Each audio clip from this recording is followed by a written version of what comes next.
particles of a body are situated at a distance of r from the origin, the distance of the center of mass of the body from the origin is equal to r, less than or equal to r, greater than r, greater than or equal to r.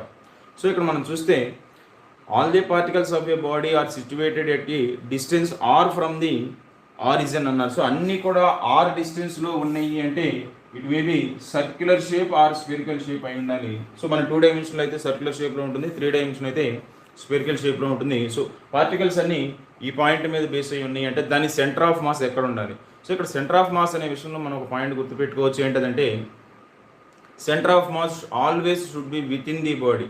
With in the body అన్నాం కాబట్టి ఖచ్చితంగా అంటే ఈ edge మీదన్నా ఉండాలి, లేదంటే దీని నుంచి లోపల అంటే అవుట్ ఆఫ్ ది బాడీ అనేది సెంటర్ ఆఫ్ మాస్ పాసిబుల్ కాదు. కాబట్టి సో ఆర్ డిస్టెన్స్ కన్నా లోపల కానీ లేదా ఆర్ డిస్టెన్స్లో కానీ ఉండాలి. సో